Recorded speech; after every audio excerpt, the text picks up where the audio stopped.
bukan dengan kekuatanku ku dapat jalani hidupku tanpa Tuhan yang di sampingku. Ku tak mampu sendiri, Engkaulah kuatku yang menopangku. Ku pandang wajah-Mu dan berseru, pertolonganku datang dari-Mu. Peganglah tanganku, jangan lepaskan, Kaulah harapan dalam hidupku.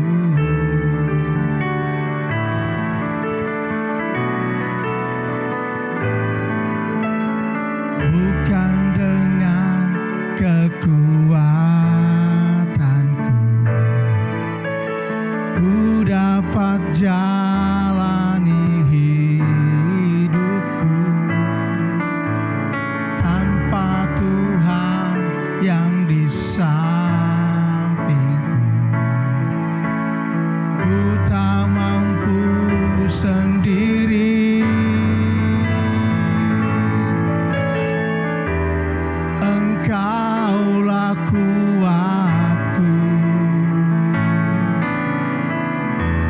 yang menopangku. Ku pandang wajah-Mu dan berseru, pertolonganku datang dari-Mu. Peganglah tanganku, jangan lepaskan, Kaulah harapan dalam hidupku.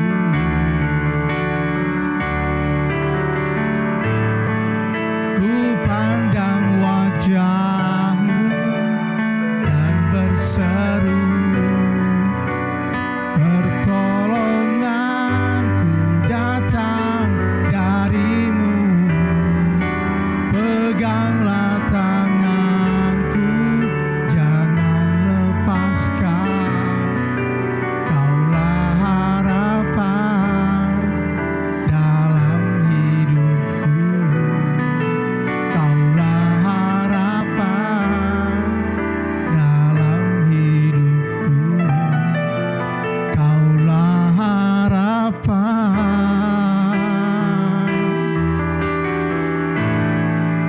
dalam hidupku.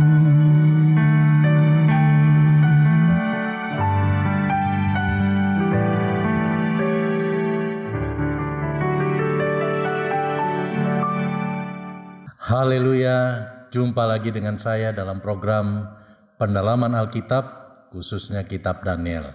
Kita akan lanjutkan pada malam hari ini. Sebelumnya saya akan awali dengan doa. Bapa di sorga, Bapa yang kami puji dan kami sembah dalam nama Tuhan Yesus Kristus, kami bersyukur dan terima kasih buat kebaikan Tuhan, kemurahan Tuhan. Kalau malam hari ini kami boleh kembali lagi belajar akan kitab Daniel, kiranya Tuhan bukakan rahasia firman-Mu bagi kami hamba-Mu yang akan menyampaikan dan bagi umat-Mu yang akan mendengar dimanapun mereka berada. Biarlah firman-Mu yang akan menghidupkan iman percaya kami. Terima kasih, kami akan mulai dalam nama Tuhan Yesus Kristus. Haleluya, amin.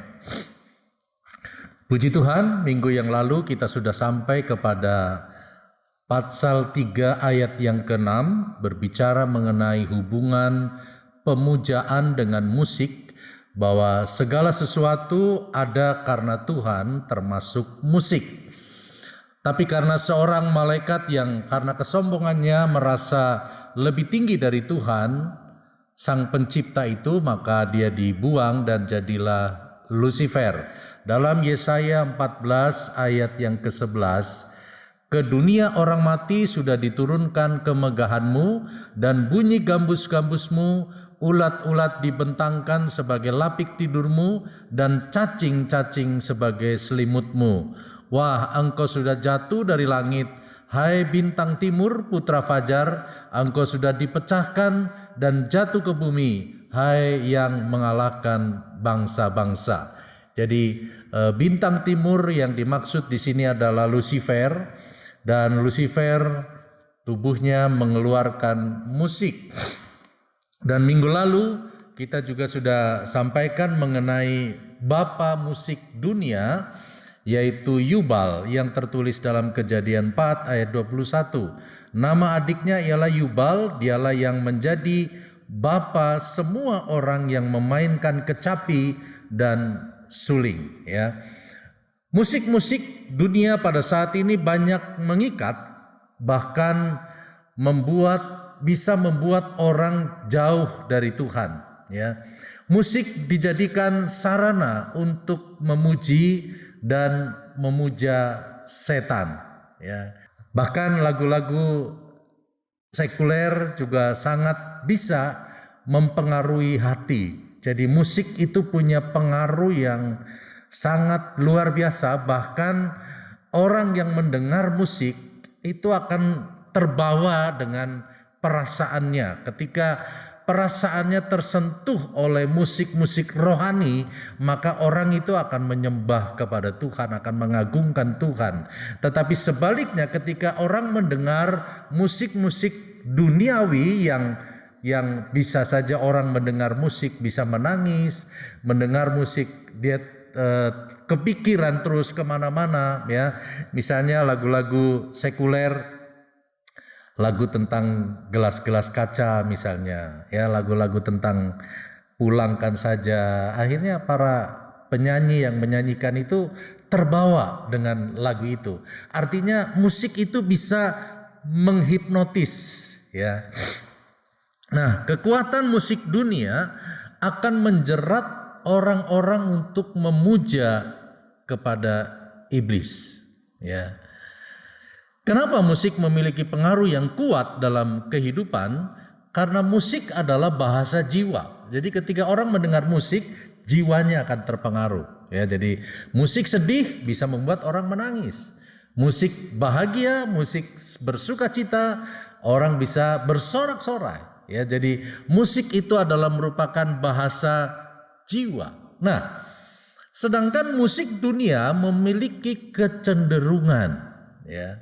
Saya ulang lagi, musik dunia memiliki kecenderungan merusak kehidupan manusia, ya, itu akan menghambat pertumbuhan rohani, bahkan bisa membuat manusia mempunyai kehidupan yang liar gara-gara musik, ya. Karena itu buat kita sebagai orang-orang percaya, kita harus tahu bahwa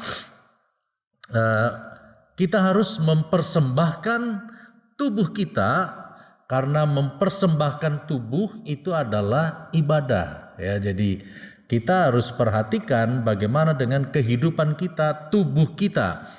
Kata Roma 12 ayat yang pertama dikatakan begini, karena itu saudara-saudara, demi kemurahan Allah aku menasehatkan kamu supaya kamu mempersembahkan tubuhmu sebagai persembahan yang hidup, yang kudus, dan yang berkenan kepada Allah. Itu adalah ibadahmu yang sejati, ya. Musik surgawi akan memberi pertumbuhan yang benar dalam Yesus Kristus, ya. Jadi segala sesuatu yang kita dengar itu akan sangat berakibat dalam kehidupan kita, ya. Artinya ada konsekuensi akibat musik yang kita dengar, ya. Nah, karena itu kita sebagai orang-orang yang percaya kepada Tuhan, kalau kita ingin membangkitkan agar iman kita bertumbuh, iman kita menjadi kuat, kita harus lebih banyak memuji Tuhan, ya, mengagungkan Tuhan, maka disitulah akan mendatangkan kekuatan.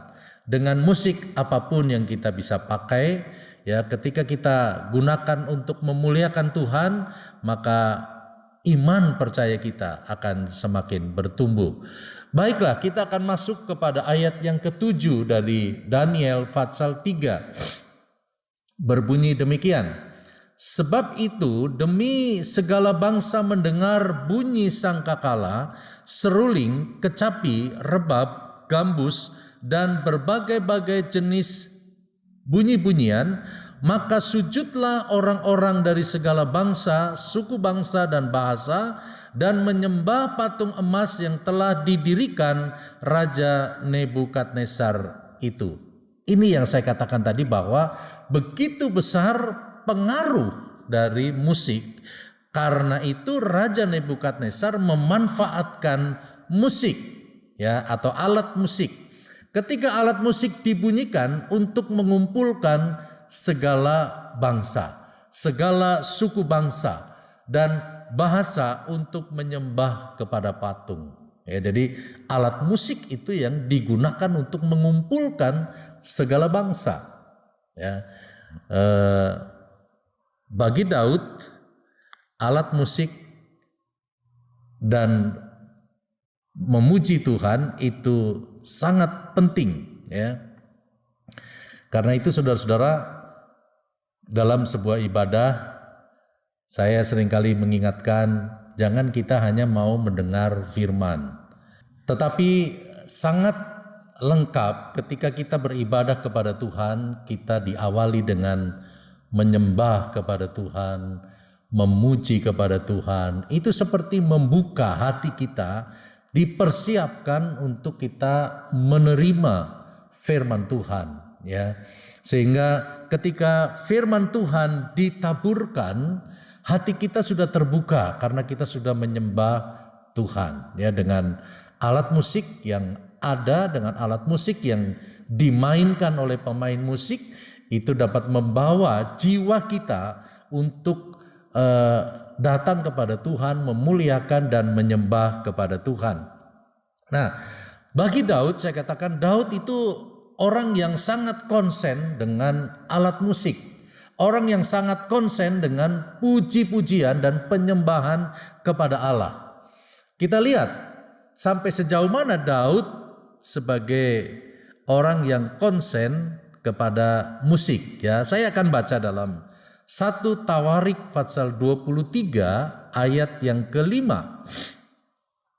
4.000 orang menjadi penunggu pintu gerbang dan 4.000 orang menjadi pemuji Tuhan dengan alat-alat musik yang telah kubuat untuk melakukan puji-pujian, kata Daud, ya.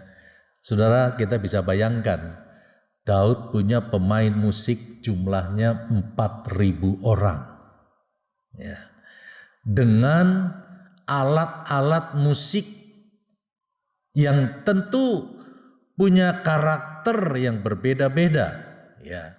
Tetapi begitu luar biasanya Daud sebagai penggerak, pemuji, penyembah, ya, dia menyediakan 4.000 orang, ya, untuk memainkan alat musik, ya. Karena Daud punya prinsip bahwa musik adalah menjadi alat penunjang untuk menopang dalam penyembahan, ya. Ada 4.000 alat, 4.000 karakter musik, ya. Bukan berarti musik itu yang paling utama. Nah, ini seringkali juga sudah jadi salah kaprah, ya. Penyembahan dipimpin sama musik, ya. Bukan musik, bukan berarti musik menjadi yang paling utama. Sebab yang paling utama tetap adalah penyembahan dan pekerjaan pengurapan dari Roh Kudus, ya, dalam kita memuji dan menyembah Tuhan. Tapi alat musik bisa mendukung dalam penyembahan. Ya, artinya bahwa alat musik itu penting buat kita ketika kita mau beribadah kepada Tuhan. Ya, kalau memang kondisi atau pada zaman dulu Pantekosta mula-mula, ya itu beribadah memainkan musik mungkin cukup dengan akordeon, tidak ada musik-musik lain. Tapi mereka merasakan kehadiran Tuhan. Ya, artinya alat musik itu sebagai pendukung, sebagai penopang di dalam kita memuji dan menyembah kepada Tuhan. Nah, kalau iblis dia konsen dengan musik, ya selalu ada inovasi-inovasi yang baru, maka gereja harus merampas, merebutnya dari iblis, ya, dari orang-orang yang dipakai setan untuk menggunakan alat musik memuja setan. Ya, tugas kita sebagai gereja Tuhan adalah harus merebut atau merampas, ya, karena sebenarnya musik itu adalah milik gereja, tapi dipakai dunia, ya, karena kita atau karena banyak orang-orang percaya yang tidak konsen dengan alat musik, ya. Apalagi kalau sampai orang percaya tidak mau pakai alat musik yang ada, ya. Nah, itu artinya sesuatu yang bahaya buat kita, ya, karena buat kita memuji Tuhan ada unsur yang sangat penting, ya. Nah, baik, kita akan masuk kepada ayat yang ke-8 dari Daniel 3 ayat 8. Pada waktu itu juga tampillah beberapa orang Kasdim menuduh orang Yahudi, ya. Jadi kalau kita melihat di sini, orang-orang Yahudi yang dituduh adalah Hananya, Misael, Asaria. Nah, menuduh dalam bahasa Ibraninya adalah gerat, ya, gerats. Gerats artinya memakan. Gerats artinya mengunyah. Gerats artinya fitnah, ya. Nah, biasanya kalau fitnah memiliki unsur kebohongan, ya, membuat berita bohong, membuat berita yang tidak benar. Nah, dalam menuduh biasanya harus dilengkapi dengan bukti atau harus ada saksi. Tapi kalau fitnah tidak perlu ada saksi, ya. Kalaupun ada saksi, itu adalah saksi palsu atau saksi bohong, ya. Ini bedanya menuduh, ya. Kalau fitnah itu biasanya negatif, ya. Nah, kenapa orang Kasdim dia menuduh Hananya, Misael dan Asaria? Ada 4 alasan yang saya ingin sampaikan kenapa orang-orang Kasdim itu menuduh, ya, kepada Hananya, Misael dan Asaria. Yang pertama, karena kelompok Kasdim tidak dapat mengetahui mimpi raja, ya. Dalam Daniel 2 ayat 10, para Kasdim itu menjawab raja, tidak ada seorang pun di muka bumi yang dapat memberitahukan apa yang diminta tuanku raja, dan tidak pernah seorang raja bagaimanapun agungnya dan besarnya kuasanya telah meminta hal sedemikian dari seorang berilmu atau seorang ahli jampi atau seorang Kasdim, ya. Jadi orang Kasdim menganggap bahwa permintaan raja ini adalah permintaan yang aneh, ya, sehingga orang-orang Kasdim tidak tahu bagaimana mengartikan mimpi raja. Karena dia tidak tahu bagaimana caranya untuk selanjutnya orang Kasdim dia menuduh kepada Hananya, Misael dan Asaria, ya, sebagai orang-orang Yahudi. Nah, alasan yang kedua, kenapa Kasdim menuduh orang-orang Yahudi? Karena kelompok orang Yahudi berhasil mengetahui mimpi raja.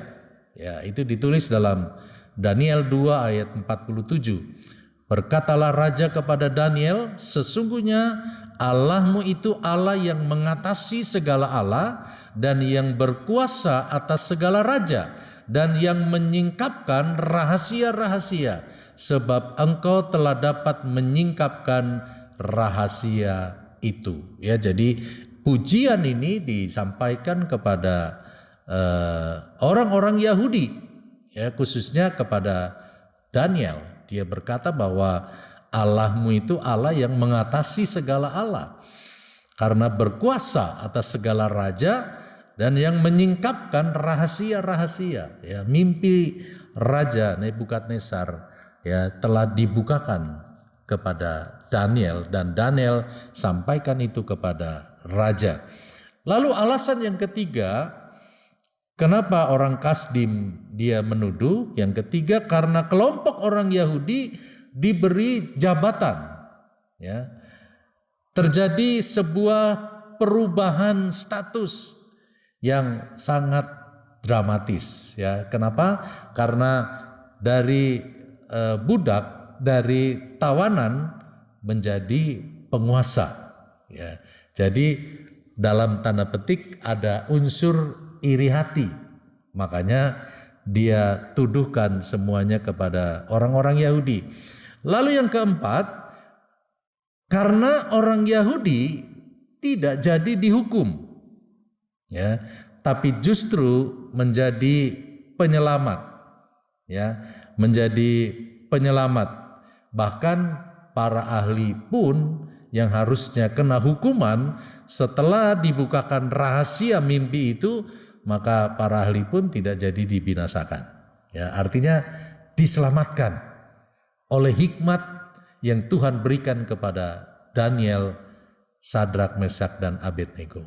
Ya, jadi orang-orang Yahudi ini diurapi Tuhan dengan luar biasa, dapat membukakan rahasia mimpi. Lalu kita sampai kepada ayat 9 sampai kepada ayat yang ke-12. Isi tuduhannya tidak mengindahkan titah raja. Apakah isi titah raja itu? Yang pertama adalah membuat patung. Ya, yang kedua mengumpulkan pembesar, wakil-wakil raja, penguasa wilayah, dan bupati. Lalu yang ketiga adalah menyembah kepada patung. Waktu disuruh kumpul, Sadrak, Mesak, dan Abednego mereka datang. Tetapi pada saat disuruh menyembah kepada patung, mereka menolak. Ya, artinya bahwa mereka lebih taat kepada Tuhan daripada perintah manusia. Ya, maka mereka siap menerima konsekuensi akibat dari tidak tunduk pada pemerintahan raja, walaupun dibuang ke dapur api. Ya, mungkin kita sebaiknya kita membaca dalam Daniel pasal 3 ayat yang ke-9 sampai 12. Ayat itu berkata begini, berkatalah mereka kepada Raja Nebukadnezar, ya Raja, kekalah hidup tuanku.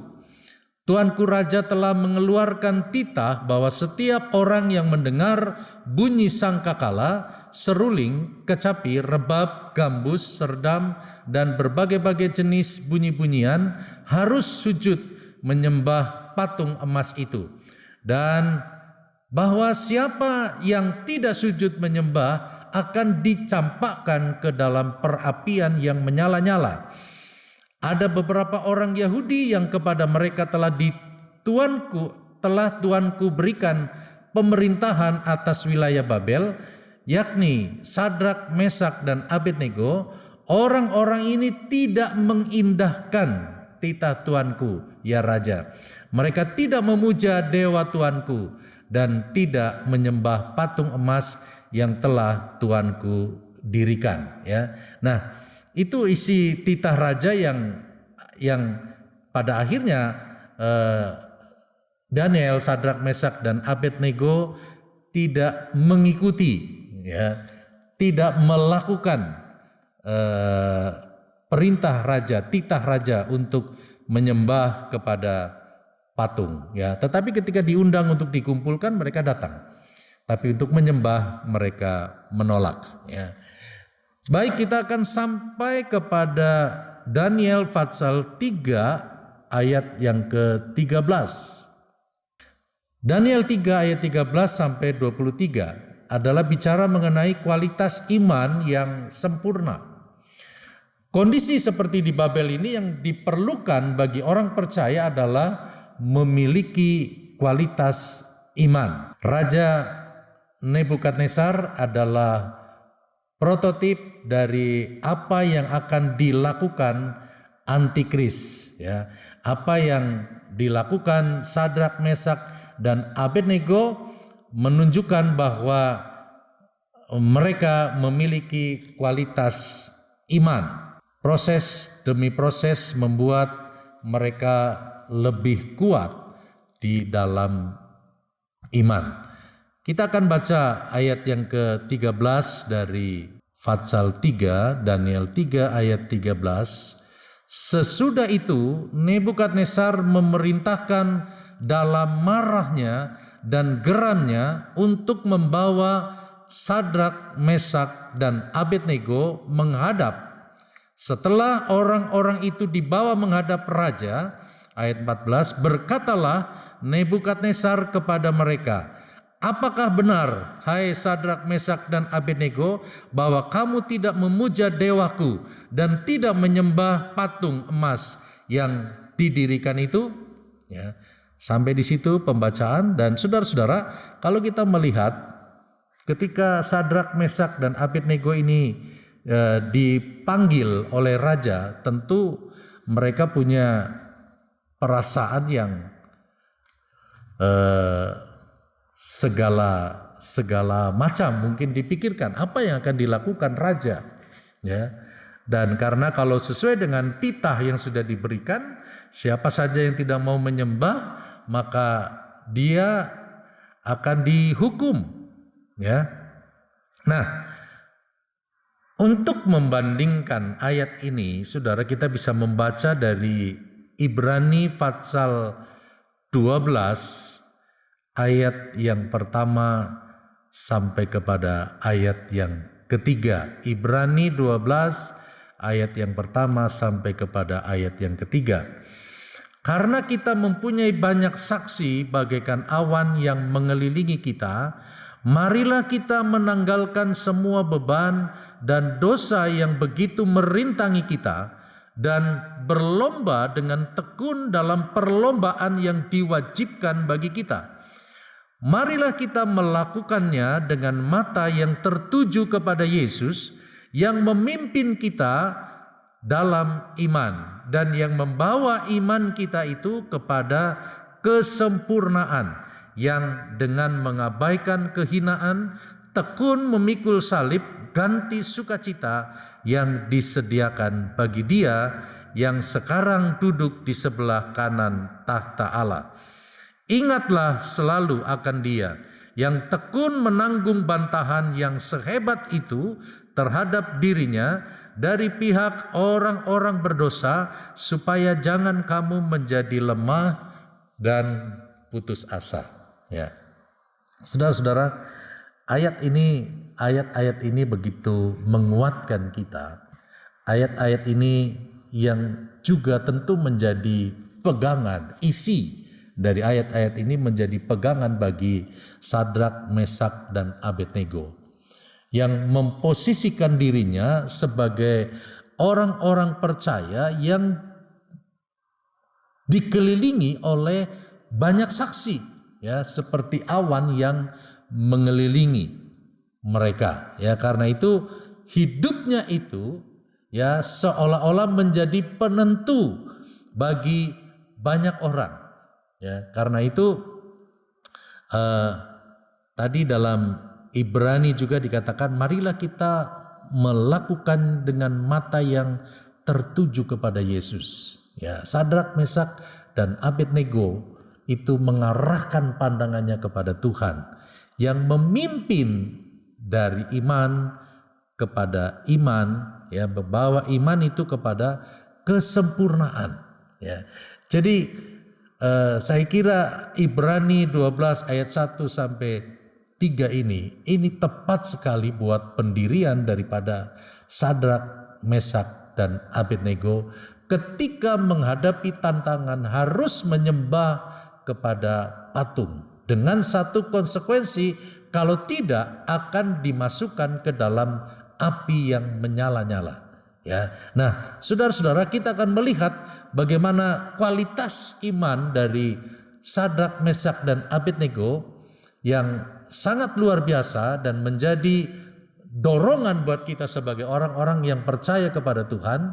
Kita akan lihat, kita akan saksikan pada minggu depan. Ya, untuk malam hari ini saya sampaikan di sini dan saya akan akhiri dengan doa.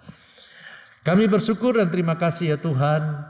Kami tahu segala sesuatu yang kami dengar itu bermanfaat untuk membangkitkan, membangun iman percaya kami kepadamu.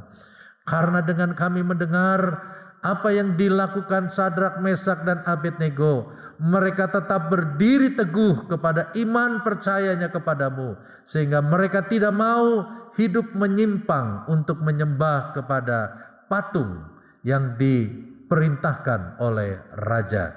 Dan biarlah Tuhan, kiranya Engkau juga akan menolong kami sebagai orang-orang percaya yang hidup pada akhir zaman ini. Kami juga mau berdiri teguh dalam kebenaran firman-Mu. Apapun yang akan menjadi tantangan dalam hidup kami ke depan, kami tahu Tuhan beserta dengan kami. Tuhan memimpin kami.